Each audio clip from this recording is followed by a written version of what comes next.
Wagle state police station हद्दीतील ज्ञानसाधना कॉलेजच्या पाठीमागे असलेल्या साठेवाडी येथील काही मुले क्रिकेट खेळत असताना त्यांच्या क्रिकेट खेळण्यामध्ये किरकोळ स्वरूपाचा वाद झाला होता. त्या वादाचं रूपांतर शांततेत झाल्यानंतर घरी गेल्यावर एकमेकांच्या घरी जाऊन वाद मिटवण्याचा प्रयत्न केला.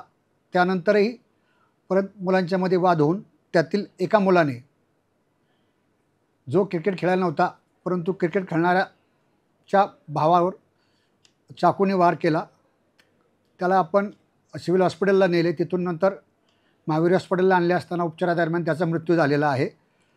आपल्याकडे भावेश अजय करोतिया, जो क्रिकेट खेळताना वाद झाला होता, त्या मुलांनी तक्रार दिली असून त्यामध्ये त्याचा भाऊ शिवम अजय करोतिया वय 20 हा मयत झालेला आहे.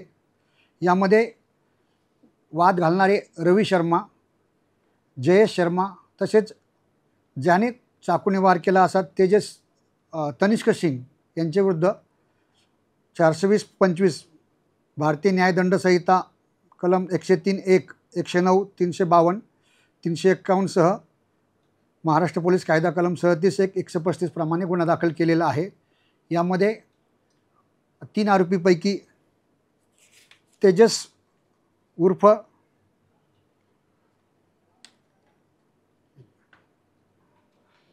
जयेश शर्मा यास आपण रात्री अटक केलेली असून आज रोजी त्याला माननीय न्यायालयात हजर केलेले आहे. आणि इतर 2 आरोपींच्या शोधासाठी 2 पथके मुंबई येथे रवाना केलेली आहेत. सदर गुन्ह्याचा तपास पोलीस निरीक्षक माने हे करत आहेत.